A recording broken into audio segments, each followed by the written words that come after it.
Yes, so perfect. Uh, Good evening, everyone. Thank you so much for joining in again. आज अपन same exercise repeat करने वाले. We'll go through the index view, we'll go through the commodity का view, and then अपन अपने जो stocks है वो discuss करेंगे.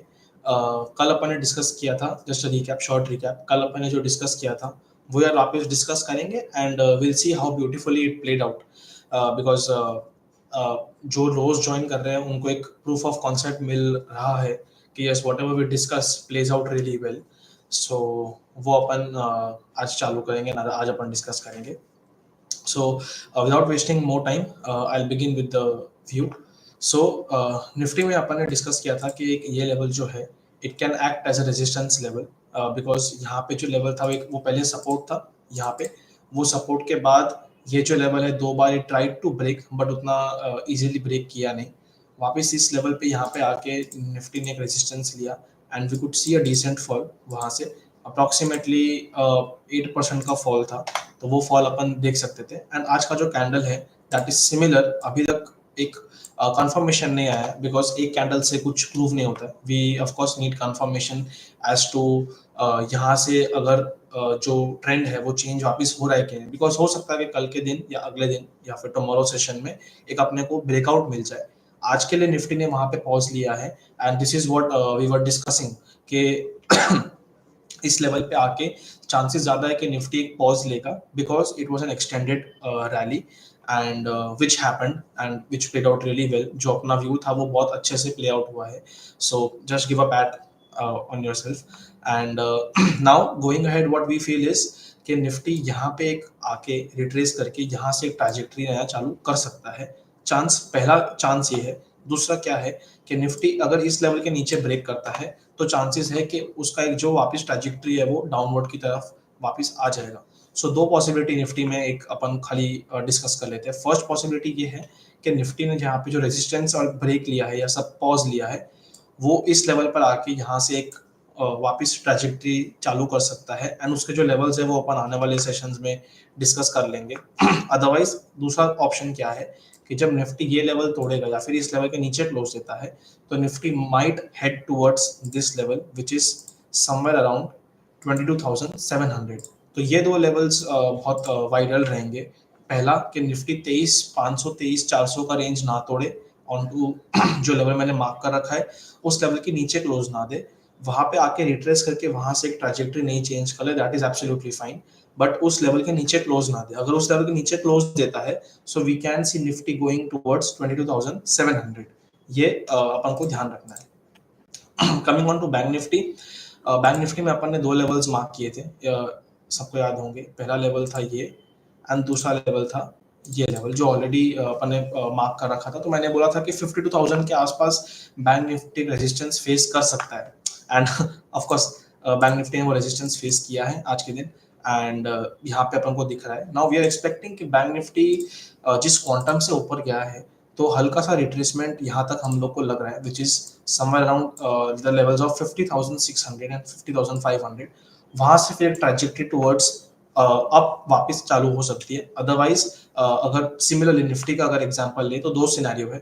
एक सिनेरियो बैंक निफ्टी में ये है कि ये 50,600 के आसपास आके फिर वहां से एक नया ट्रैजेक्टरी चालू करे. अगर बैंक निफ्टी इस लेवल के नीचे क्लोज दे देता है हाइपोथेटिकली तो फिर बैंक निफ्टी अपना ट्रैजेक्टरी जो है वापस उसकी चेंज हो जाएगी and the trajectory will go towards lower highs and lower lodge.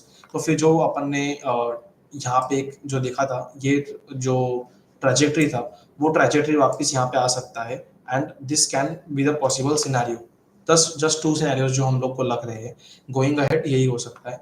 So let's see आगे जाने वाले टाइम में बैंक निफ्टी कैसे रिएक्ट करता है. But as of now for tomorrow for going ahead session few sessions will be very cautious on to new buying. अपन इतना aggressively bye नहीं करेंगे.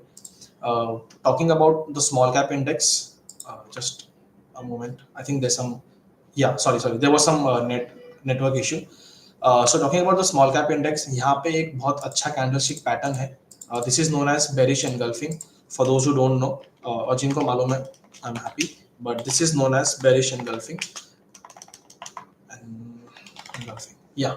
सो ये पैटर्न जब फॉर्म होता है यहाँ पे कहीं पे भी, I mean across any sector, this is a extremely bearish pattern, candlestick pattern, which signifies that जो भी आपका अप मूव था that has been captured. So एक अगर छोटा सा कैंडल है और बड़े कैंडल ने उसको कैप्चर कर लिया है, that means कि the selling pressure is too much as compared to the buying pressure. So this is what the bearish engulfing indicates. And ये बेरिश engulfing सिर्फ एक बार नहीं फॉर्म हुआ है. मैं आपको CNX स्मॉल कैप के इंडेक्स में 3-4 इंस्टेंसेस बताऊंगा जहाँ पे ऐसा कैंडल फॉर्म हुआ है, उसके बाद क्या मूव आया है. सो of course history does not repeat itself but history rhymes. तो ये लाइन बहुत याद रखने की जरूरत है अपन को कि history as it is same नहीं होगा, बट हाँ मिलता जुलता हो सकता है, चांसेस है कि वो हो सके. सो एनी विच वेज मैंने आपको बताया कि इसका रेजिस्टेंस बहुत ऊपर है एंड एक्सटेंडेड है, बट गिवन के ये मूव आ गया है, सो एक और चीज है कि ये 50 के नीचे वापस इसने क्लोज दे दिया है. So this is not that of a great sign, not that of a bad sign. ये एक न्यूट्रल व्यू में रखूंगा बिकॉज एक रैली के बाद पुल बैक तो आनी थी. नाउ ये पुल बैक कितना आता है वो डिपेंड करता है. So there are certain levels which we need to be careful about. वो अपन मार्क कर लेते हैं कि वो अगर वहां से अगर स्मॉल कैप इंडेक्स रिवर्स कर जाता है तो great. This is one level which we believe, तो ऑलमोस्ट वहां पे आ गया है. बट 46,500 अपन एक लेवल, साइकोलॉजिकल लेवल मान लेते हैं कि वहां से अगर इंडेक्स अपना आके रिवर्स करता है, that would be a great thing for index. Already यहाँ पे आ चुका है, हल्का सा कैंडल यहाँ पे आके एक मूव अगर ये दे तो बेटर है. If we close below 46,500, so what we feel is कि the next level is somewhere around here, that is around 43,800. तो ये नेक्स्ट लेवल है. एंड अगर उसके नीचे भी क्लोज करते हैं सो ऑफ कोर्स एक ये जो लेवल है वो अपन को मार्क करना, दैट इज 41,600. तो ये 3 लेवल है जो हमने स्मॉल कैप इंडेक्स में मार्क कर लिए, which is very important. Now जो मैं आपको बताया था कि CNX निफ्टी में सॉरी स्मॉल कैप में अपन आइडेंटिफाई करेंगे. सो ये सर्टेन लेवल्स है जो अपन को आइडेंटिफाई करना है. तो पहला लेवल आप देखोगे तो ये कैंडल जो यहाँ पे फॉर्म हुआ था अराउंड 17 अक्टूबर 2024. तो ये कैंडल फॉर्म होने के बाद सो सिमिलर स्ट्रक्चर था. इफ यू सी एक मूव के बाद एक छोटा कैंडल फॉर्म हुआ एंड फिर स्मॉल कैप ने उसको कवर कर दिया. This is bearish engulfing. तो उसके बाद जो अपना मूव आया था वो ऑलमोस्ट 7% का एक फॉल आया था. सिमिलरली अपना केस एग्जांपल हुआ था इस दिन जहाँ पे स्टॉक या फिर सॉरी इंडेक्स बहुत एक्सटेंडेड था, एक आपको बेरिश एंगल्फिंग मूव मिला एंड उसके बाद एक कांस्टेंट फॉल था अराउंड 14%. बीच में रैलीज थी बट वो 3-4 दिन की थी खाली. अगेन इफ यू विल सी एक ये रैली के बाद यहाँ पे बेरिश एंगल्फिंग फॉर्म हुआ, that was around 21 Jain 2025. And उसके बाद if you will see again क्या हुआ, एक अगेन यू गॉट अ 12% का fall. Now similar thing has happened over here. हुआ क्या है कि ये फॉल के बाद एक रैली आई है यहाँ से. सो अगर मैं यहाँ से बोलूँ तो ऑलमोस्ट 10% की रैली आ गई है. Now that 10% rally is captured या फिर engulfed by the bearish engulfing pattern जो अपन ने डिस्कस किया. तो चांसेस है कि यहाँ से भी वो सिमिलर पैटर्न आ सकता है बिकॉज वी ऑलवेज बिलीव कि this time it will be different, but you never know what the market has for us. So it is very important that you are ready with your homework. And I believe that यहाँ पे जो एक candle form हुआ है, it is very important कि अपन अपने stop losses को बहुत अच्छे से ट्रेल करें. We don't build up new positions उतनी सारी. एक दो बिल्ड कर ली with less risk, that is absolutely fine. But अगर आपको all in जाना है, this might not be the right place to go all in या फिर aggressive. That is all we want to say. So simple I think बहुत एक simple analysis crux यही है कि as of now the things look extended for obvious reasons. Market breath का जो data है I will be sharing it soon in the channel as well. And शनिवार को अपना एक सेशन होने वाला है मार्केट ब्रेथ के ऊपर. Just a minute please, sorry. तो सैटरडे को will be having a session on market breath जहाँ पे विल बी एक्सप्लेनिंग यू कि हाउ टू जज market breath with technical charts, ताकि आपको एक आइडिया आए कि मार्केट में कब एग्रेसिव होना है कब डिफेंसिव होना है.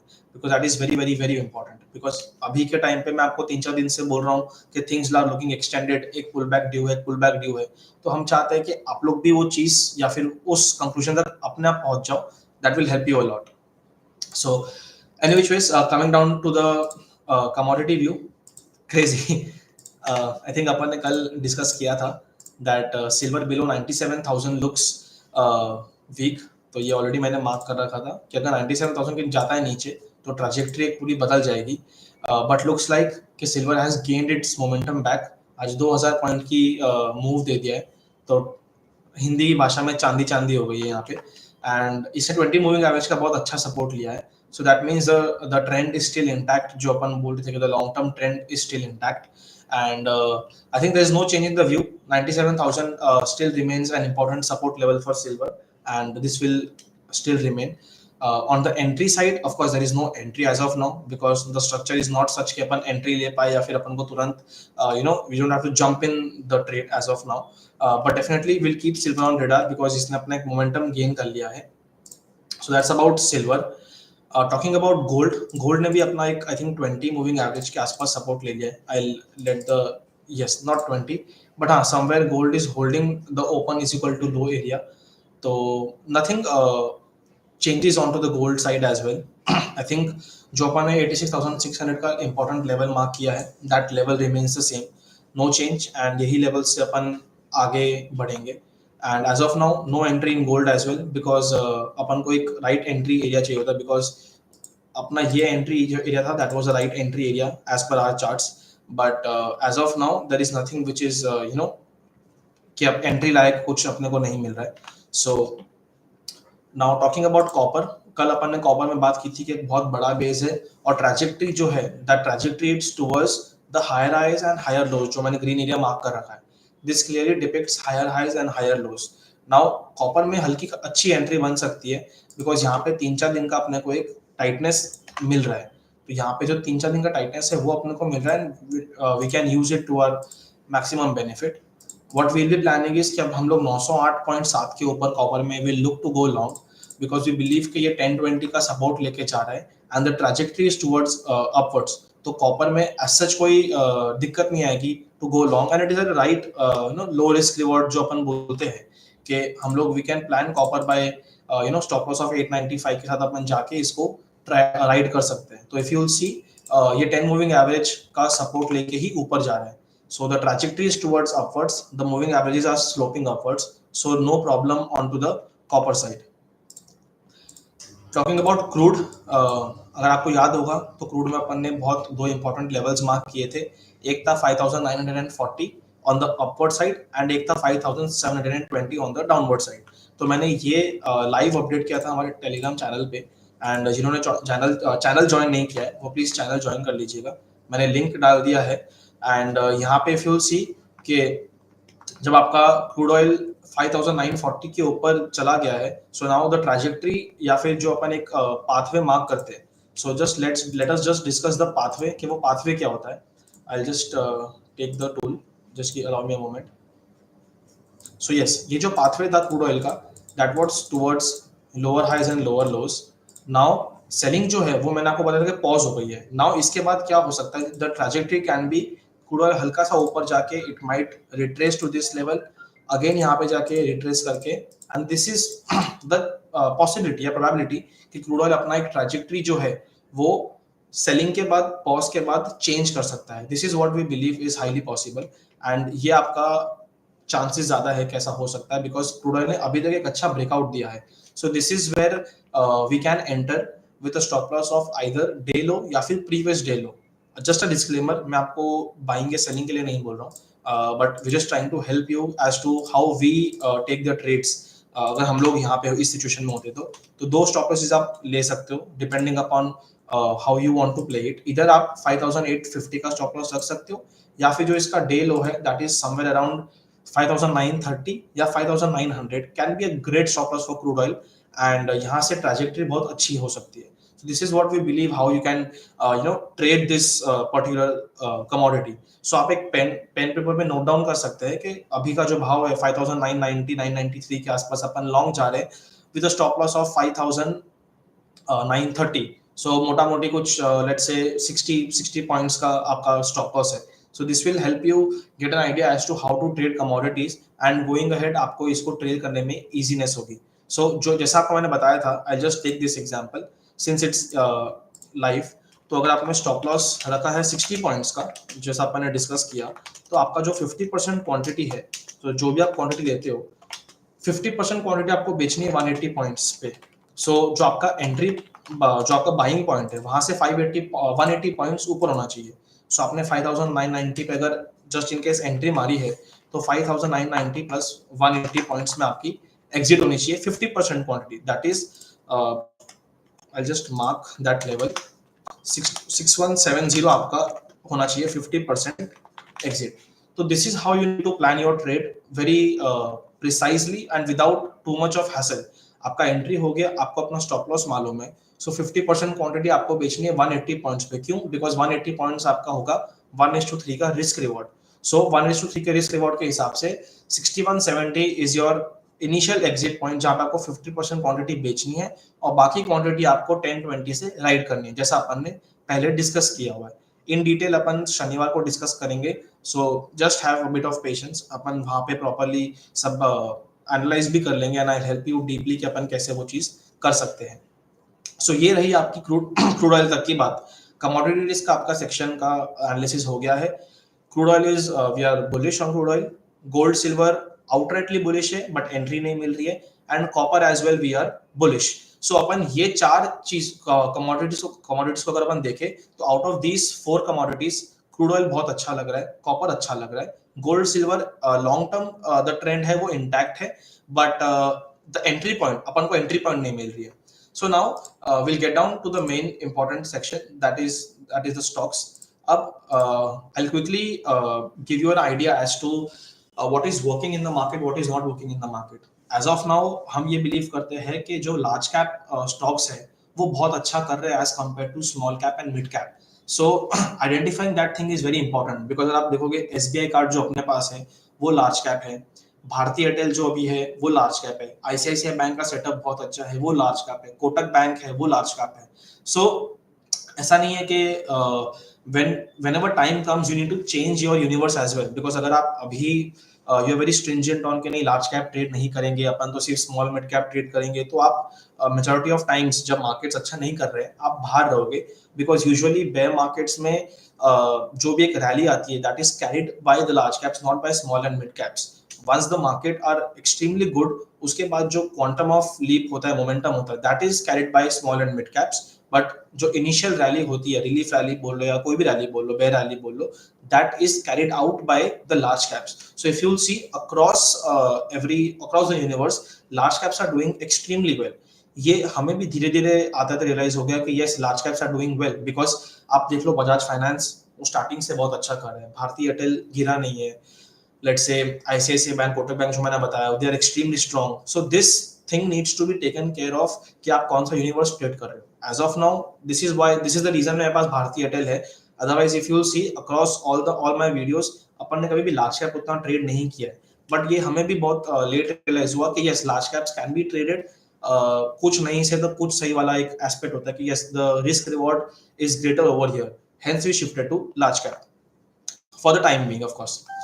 So talking about this stock भारतीय एयरटेल, जो अपन एक बहुत सिंपल प्रोसेस या फिर एक फॉलो करते हैं कि अप मूव के बाद अपने को एक no dead zone kind of situation चाहिए या फिर एक बेस चाहिए। I want term it as सिर्फ नो डेड जोन, एक बहुत प्यारा बेस चाहिए।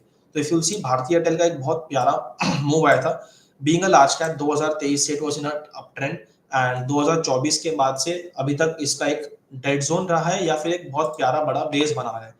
Now it is trying to come out of this base. If you'll see यहाँ पे ब्रेकआउट आ गया है एंड आज के दिन पे वो लेवल पे रीटेस्ट करके वापस से 1724 के आसपास आ गया है। So this is a great stock as per our analysis, and we plan to go long somewhere around here, that is 1740 के ऊपर हम लॉन्ग जाने का सोच रहे हैं। And disclaimer, not a buy sell recommendation, but this is what we are trying to tell you कि how we approach stocks, how we trade. So we'll be picking up भारतीय एयरटेल का future, because we believe कि वो अगर move देता है तो future में अपने को क्वांटम ऑफ प्रॉफिट्स मिल जाते हैं। सो this is what will be doing, but it requires a lot of risk management. तो जो भी लाख 2 लाख 5 लाख 10 लाख लेके बैठे, प्लीज फ्यूचर्स मत करना। आउटराइट फ्यूचर्स के लिए मैं ना ही बोल रहा हूँ आपको, इक्विटी करना, एंड जो रिस्क मैनेजमेंट है वो that always has to be intact. Risk management के ऊपर भी अपना एक एक्सटेंडेड सेशन होगा, वो वी आर प्लानिंग कि हम लोग कैसे कर सकते ताकि आप लोगों को मैक्सिमम बेनिफिट हम दे सके। But yes, talking about the setup, it is clear cut setup के एक अप मूव के बाद एक अच्छा बेस बनाया है, तो मैं बेस मार्क कर देता हूँ, ये बेस है, एंड अपना एक यहाँ पे लेवल मार्क करके यहाँ से हम लोग एंट्री का प्लान करेंगे। जो एंट्री है उसका लाइव अपडेट आपको सॉरी टेलीग्राम चैनल पे मिल जाएगा. So please join the channel if you are not. Thank you. Another good stock जो हम लोग को लग रहा है that is Kiri Industries. Kiri Industries में आपको सिमिलर दिख रहा होगा कि यहाँ से जो मूव था वो ऑलमोस्ट 100% का मूव आ गया from October till December, and then दिसंबर के बाद the stock has been in a sideways या फिर एक बेस बना रहा है. So if you will see यहाँ पे स्टॉक ने एक अच्छा बहुत ही प्यारा बेस बनाया है. एंड इफ आई बहुत छोटा टाइम फ्रेम है but if I just see it from this angle, आपको एक ट्रैजेक्टरी जो है वो चेंज होती दिख रही होगी. यहाँ से तो जो ट्रैजेक्टरी है that is higher highs and higher lows. बहुत छोटा है but still I just I think yeah, मैं अगर hourly पे shift करूँ तो I think it is a much better. I'll just take the अपना pathway वाला that gives the audience a better clarity. So this is the pathway. If you will see बहुत ही प्यारा structure है जहाँ पे it is making higher highs and higher lows. So this is what we believe के chart का structure हो रखा है on a lower time frame and this is what we like to bet upon. So आप daily पे भी देखेंगे तो अगर मैं मूविंग एवरेज भी अप्लाई करूं सो मैंने आपको एक बार 2-3 वीडियोस पहले बताया था कि द डिस्टेंस जितना डिस्टेंस आपका मूविंग एवरेज से होता है उतना स्टॉक का रिट्रेस करने का चांसेस ज्यादा होता है बिकॉज आपको लो रिस्क एंट्री आपके मूविंग एवरेज के आसपास ही मिलती है. तो if you see this stock is near the moving average and बहुत ही प्यारा बेस बना रहा है. सो हमने कल एक वीडियो में मेंशन किया था कि वी वोंट बी बाइंग या फिर हमारी नई एंट्रीज नहीं होगी या हम रिस्क कम करेंगे. But we have initiated our buy in this stock because ये स्टॉक बहुत ज्यादा स्ट्रॉन्ग है as compare to other stocks. अब जो बाकी स्टॉक स्ट्रॉन्ग क्यों नहीं है मैंने उसके लिए भी एक लिस्ट बना रखी है. जो अपने पहले वॉच लिस्ट था वही वॉच लिस्ट थोड़ी खराब हो गई है. सो मैं आपको लाइव एग्जांपल बता दूंगा अभी कि डिफरेंशिएशन क्या है. That will help you a lot as to why we picked Kiri industries as compare to other stocks. So coming down to this Kiri industry stock, तो इसलिए हमने इसमें एंट्री ले ली है. Our risk is only 0.25% of capital और हमने day लो का स्टॉप लॉस लिया है. सो वी बिलीव कि यहाँ से the structure might improve more. So we are waiting कि अगर और अच्छा स्ट्रक्चर होता है so let's say somewhere if we get after this move up अगर आपको बाइंग पॉइंट यहाँ पे आसपास कहीं मिलता है so what we can do is ये जो पिवट लेवल है this can be you know position जहाँ पे हम लोग एग्जिस्टिंग को ऐड करें. तो हम लोग 0.25% वहां पे और ऐड करना चाहेंगे but that is all subjective as to how the chart forms.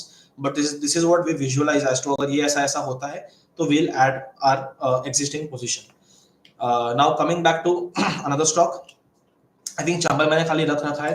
I should not keep in the radar, but of course I'll be discussing it with you later on जब मुझे अच्छा लगेगा. Now DOMS is another stock जो बहुत प्यारा एक base बना रहा है. So of course ये एंट्री लायक स्टॉक अभी तक हमारे लिए बना नहीं है बट इफ यू सी ये अपमूव के बाद एक बहुत ही अच्छा बेस बना है. I'll remove the moving averages for better clarity. So if you notice, finding such setups is very easy. आपको खाली एक दिमाग में सेटअप बना लेना है कि हाँ this is the kind of setups we need to trade या हमें फाइंड करना है. 2 स्टेप प्रोसेस आई थिंक बहुत सिंपल मैं इसको रख सकता हूँ. पहला एक अच्छा अपमूव चाहिए अपन को. Now that upmove can be let's say more than 50%. I'll just increase this. It can be more than 50% in let's say a month. तो अगर कोई स्टॉक आपका 50% ज्यादा ऊपर जा रहा है तो उसमें अच्छा खासा मोमेंटम है.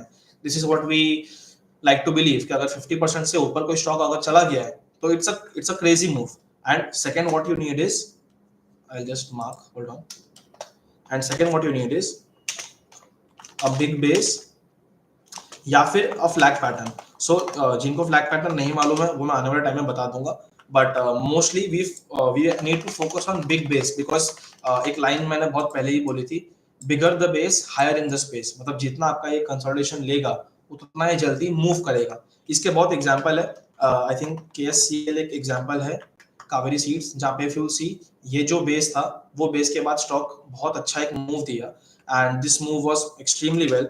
अगर मैं पहले के एग्जांपल्स लूं तो मैचडॉक एक एग्जांपल हो सकता है जहाँ पे फ्यूल सी मल्टीपल टाइम्स ये जो मूव आया ये मूव के बाद एक बेस बनाया स्टॉक ने. ये बेस बनाने के बाद एक ब्रेकआउट दिया. उसके बाद कितना मूव आया, ऑलमोस्ट 200% का मूव आया. वापस सिमिलर स्ट्रक्चर यहाँ पे इसने मूव दिया, यहाँ पे इसने एक बेस बनाया और वो बेस बनाने के बाद स्टॉक मूव हुआ 150%. सिमिलर स्ट्रक्चर अगेन कि यहाँ पे इसने एक मूव दिया, यहाँ पे अब ये बेस बना रहा है. If you see this is in the process of making the base.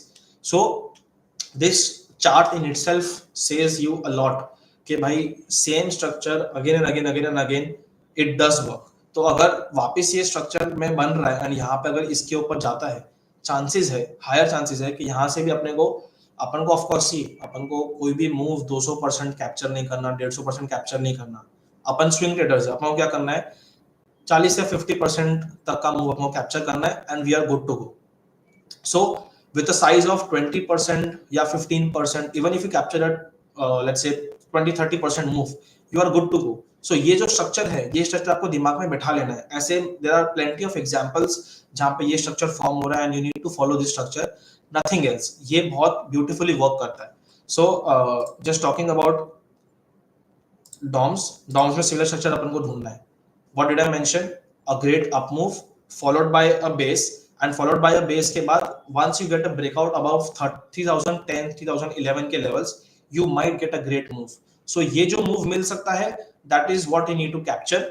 Again I am saying 50-60% का पूरा move कोई भी कैप्चर नहीं कर सकता, जो करता है ठीक है वो झूठ बोल रहा है टेक्निकली, बट ऑफ कोर्स यहाँ से अगर अपन को 20-30% भी मूव कैप्चर करते हैं तो as a swing trader you are absolutely good to go, correct. So another stock which is looking good is Blue Star. Now Blue Star has similar characteristic. Again and again I am saying you, और मैं ये बार-बार इसलिए बोल रहा हूँ because आप लोग को हेल्प हो जाए to get an idea of as to कौन से stocks ढूंढने हैं, कौन से stocks नहीं ढूंढने हैं, because that's a very common problem as to which kind of setups you need to trade. So I'm openly telling you that this is what we trade, this is what we follow, and this is what we'll be following going ahead, because ये setup जो है वो चलते आ रहा है बहुत time से। So we won't fidget with the setup. बहुत सिंपल, आपको ये स्टॉक में ब्लू स्टार में अप मूव दिखा, उसके बाद आपको एक साइडवेज एक्शन मिला एंड आपको एक बेस फॉर्मेशन मिला, एंड उसके बाद you need to find is the low cheat entry. Now coming to the low cheat entry point, थोड़ा सा आपको तब क्या होता है, आपको स्टॉक का जो चार्ट है वो जूम इन कर लेने का, that gives you a better entry. So this is where you would like to enter above this pivot level. Also ये जो सेलिंग आई है, this is not that of a smooth structure बोल सकते हैं, but of course it is not that of a bad structure either. So यहाँ पे आप risk कम करके you can go ahead with this setup, which is what you need to follow.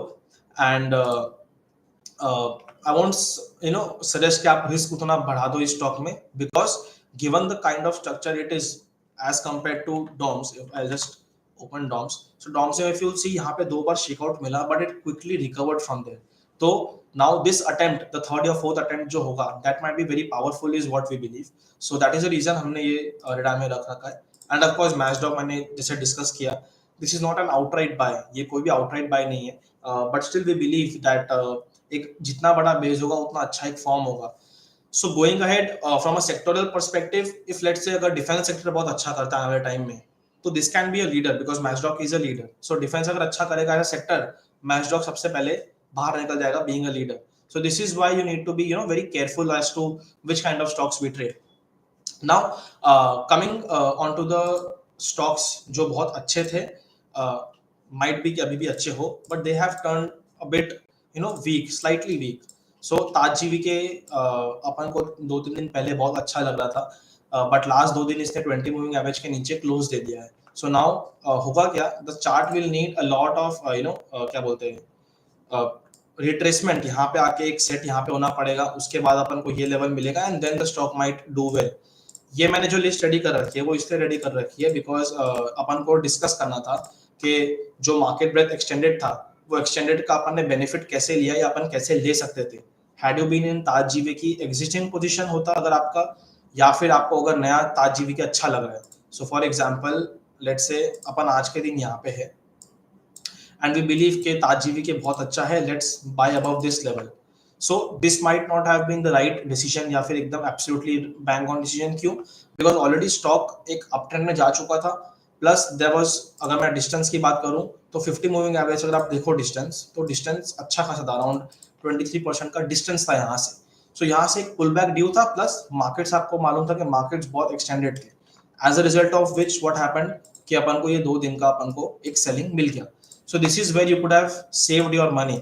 सो ये money save करना बहुत जरूरी है, rather than getting into the FOMO कि नहीं मार्केट चल रहा है let's just buy. That doesn't actually work in the market and आपको उससे कुछ इतनी हेल्प नहीं होती. Similarly, Josh Engineering, another stock जो अपन ने डिस्कस किया था, अच्छा लग रहा है, बट इफ यू सी ये कल के सेशन पे हाई मार के it retraced, it give back everything, और आज भी इसने वापस दे दिया. Aarti Pharma Labs, as we discussed, quite a volatile stock, even though an earnings play, but quite volatile. So यहाँ पे भी it could not sustain and यहाँ से fall दे दिया. Jindal Drilling, this setup, we have kind of blacklisted from our swing trading setup because we believe कि जो stock इतना volatile होगा वो आपका stop loss 3-4% का लेके निकल ही जाएगा. So rather than giving the markets, मतलब मैं 1 रुपए मार्केट को क्यों दूं जब मुझे मालूम है कि स्टॉक का नेचर अच्छा नहीं है. So this is what we have kept in our mind कि this stock we won't ever trade for a swing trading aspect. कोई जिसको टेक्नो फंडा में इंटरेस्ट है, जो इसको लगता है बहुत अच्छी फंडामेंटली कंपनी है, तो वो of course he can go ahead with whatever stop loss he wants, but for swing it is not a great pick, and that is the reason हमने इसको निकाल दिया है. I think this is the best example जो अभी तक we have come across.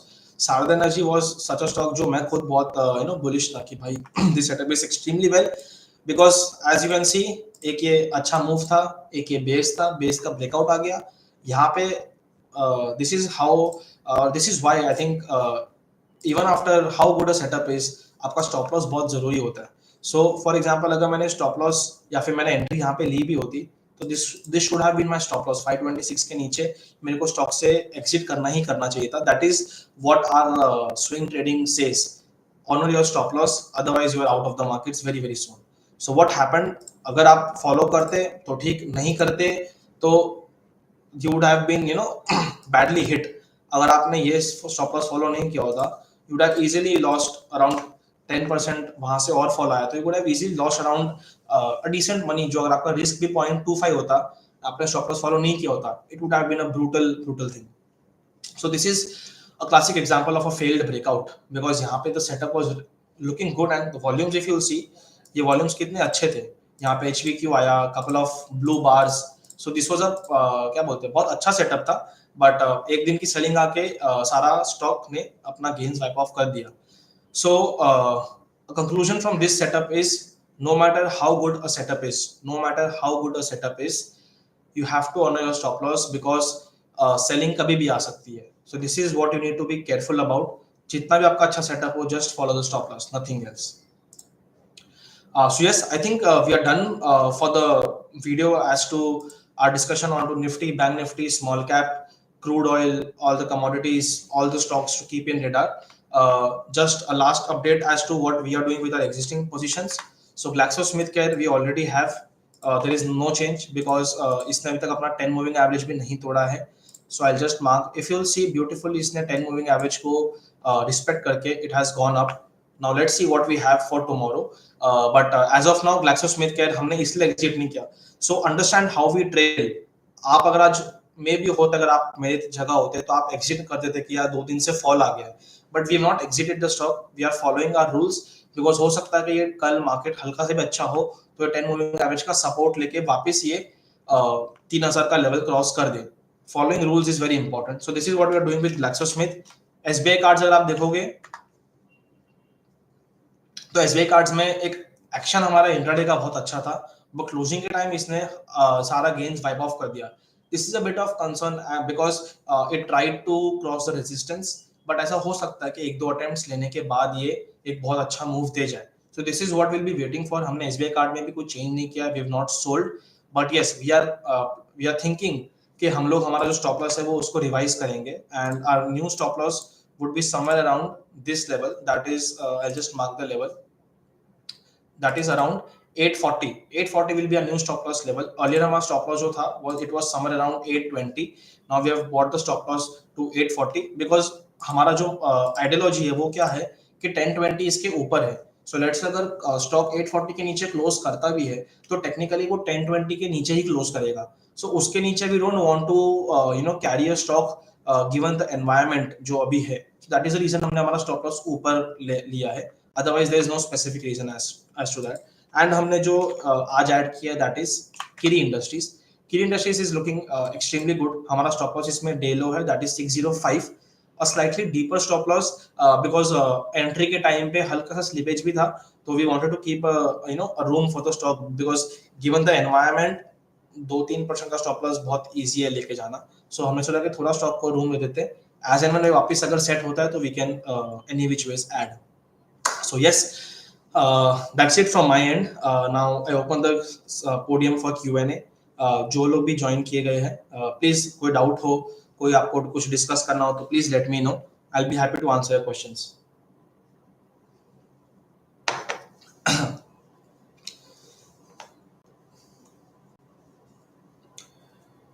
You link it with so सम्यक जी का क्वेश्चन है कि while analyzing market through technical analysis, do I link it with fundamental analysis or news, or solely rely on charts? So the answer is सम्यक जी, we solely rely on charts. In fact हम लोग news भी नहीं देखते हैं. News तो छोड़िए कि हम लोग मार्केट भी नहीं देखते. सो अगर मैं बात करूँ small cap and mid cap, we rely on the market breath का data but not on the charts. So ये जो मैं सेशंस लेता हूँ, मैं आपको तब चार्ट्स बताता हूँ कि यहाँ पे रेजिस्टेंस है, यहाँ पे सपोर्ट है, to help you guys analyse के क्या हो सकता है. बट पर्सनली हम लोग ज्यादा रिलाई करते हैं मार्केट ब्रेथ के डेटा के ऊपर.